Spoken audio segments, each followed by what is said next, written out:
Learn English through stories. Intermediate English. Gulliver's Travels. The Voyage to Lilliput. Travel to a land of tiny people, big adventures, and surprising lessons. Told in slow, clear English so you can enjoy the story and improve your English skills along the way. Perfect for intermediate English learners who love great stories and the comprehensible input method of learning English. Let's begin our voyage to Lilliput. The storm at sea. My name is Lemuel Gulliver, and I was once a surgeon aboard a fine ship. Our voyage was prosperous until a furious storm descended upon us. The wind howled like a banshee, and the waves rose like mountains, tossing our vessel about as if it were a child's toy. The ship splintered, and I was cast into the raging sea.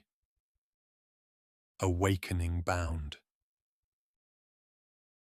I awoke on a shore, exhausted and sore. When I tried to rise, I found I could not. My arms, legs, and even my long hair were bound to the ground with countless tiny threads. I could only look upwards at the sun, wondering what strange fate had befallen me. I was a prisoner, but I could not see my captors. Tiny captors appear. Soon I felt something alive moving on my leg. It advanced up my body until it was near my chin. I looked down and saw a human creature less than 6 inches high, armed with a bow and arrow. I was astonished to see he was followed by 40 more. I let out a great roar, which sent them scattering in fright. The Man Mountain's Cart. The tiny people who called themselves Lilliputians built a great cart to transport me. It was a wooden platform with 8 huge wheels, pulled by 1,500 of their strongest horses. They hauled me, the great Man Mountain, to their capital city to be presented before their emperor. Before the emperor. I was brought before the emperor, who stood upon a special tower to view me. He was a grand figure for his size, with a stern and commanding presence. He spoke in a sharp, high-pitched voice, questioning me at length. Though I could not understand his words, I understood his authority. He was the ruler of this miniature land. Debating my fate. The emperor's court debated my fate. Some, fearing my appetite would cause a famine, argued for my immediate execution with poisoned arrows. Others, including the emperor, saw my potential value. They decided to show me mercy, for now, and provide me with food and drink, which they brought in wheelbarrows and great buckets, all to my immense relief. Prisoner in a temple. My new home was an abandoned temple, the largest building in the entire kingdom. It was the only structure that could possibly house me. They secured my leg with 91 chains, like those of a watch, and a padlock, giving me just enough room to walk around my dwelling and lie down inside. I was a prisoner, but a well-kept one. Oath of allegiance. To earn my freedom, I had to swear an oath of allegiance to the emperor. His officials read a long list of conditions I must follow.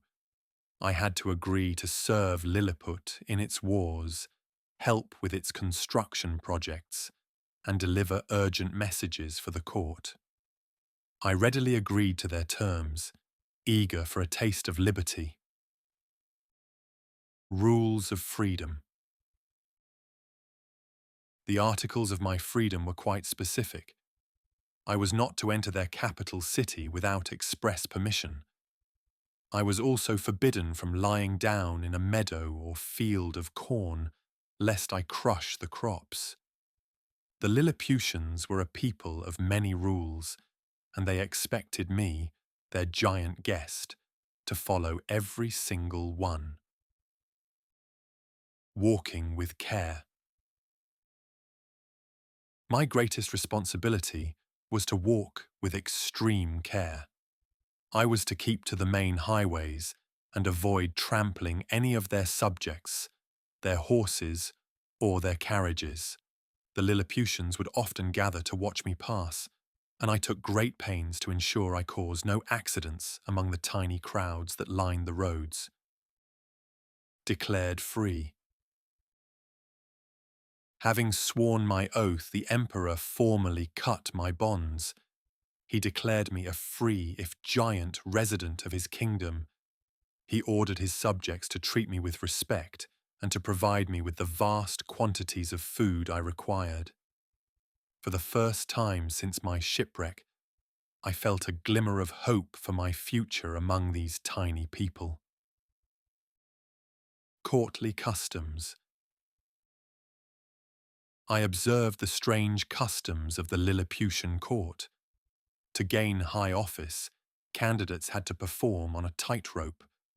Those who leaped the highest without falling were awarded the most important positions.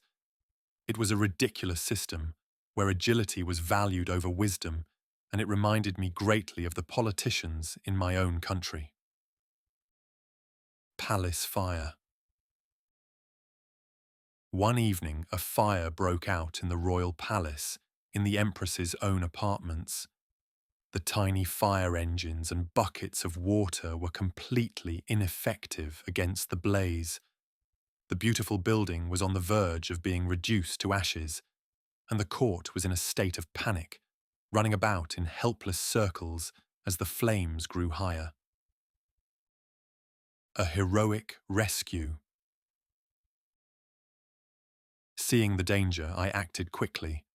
In a moment of inspiration, I ran to the shore, connected a great hose to the sea, and sprayed torrents of water onto the fire. Within minutes, the flames were extinguished, and the palace was saved from destruction. The empress was impressed by my heroic quick thinking and declared that only a man of my size and stature could have accomplished such a rescue. War with Blefuscu. The emperor confided in me about his nation's greatest peril, a long and bloody war with the neighboring island of Blefuscu. The cause of this endless conflict was a disagreement of profound importance. The Lilliputians insisted an egg must be broken at the small end, while the Blefuscudians were heretics who broke theirs at the big end. Little Endians versus Big Endians. This absurd dispute between the Little Endians and the Big Endians had resulted in the deaths of thousands of tiny soldiers and the sinking of many ships.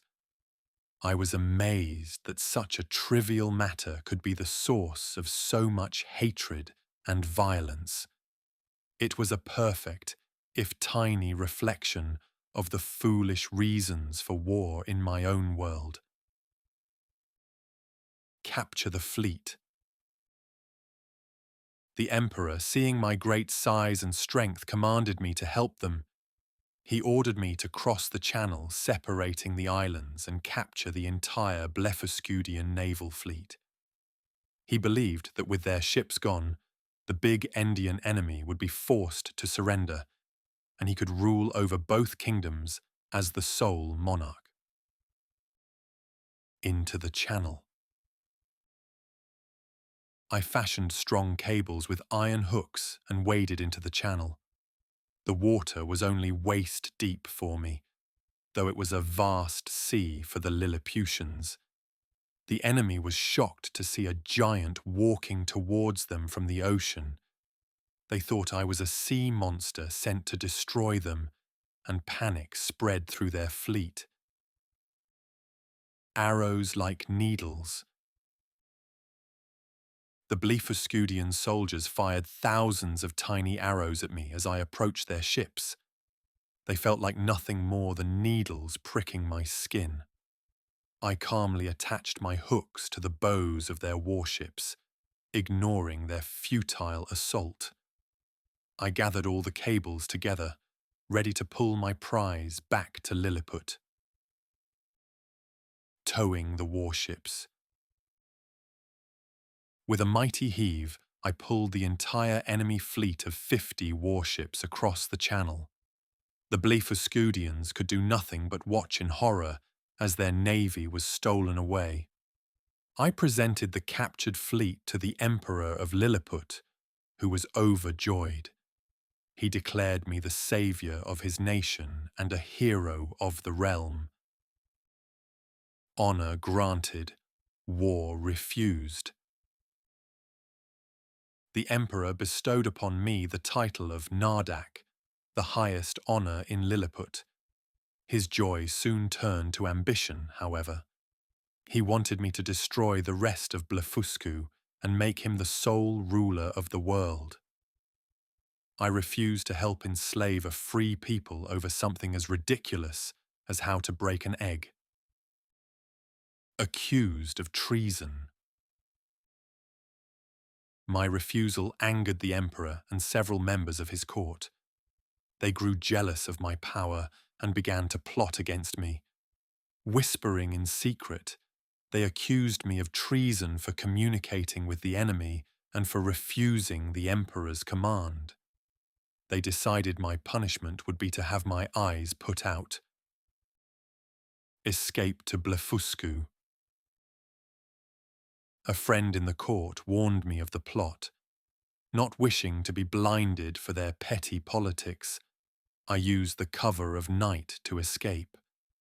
I waded across the channel to the island of Blefuscu, where I was received with kindness. While exploring the shore, I was overjoyed to find a real boat, likely from a ship like my own. Journey home. With the help of the Blefuscudians, I repaired the boat and prepared it for a voyage into the open sea. I stocked it with provisions and set sail, hoping to find my way back to the world of men. After several days adrift, I was miraculously spotted by an English merchant ship and finally brought home to my family and country. Lessons from Lilliput. And so my incredible journey among the tiny people of Lilliput came to an end. Though their pride and politics were absurd, I remembered their kindness as well. I left their small world with a new perspective on my own, having learned that pride and pettiness can make any man seem small, no matter his size. Thanks for watching.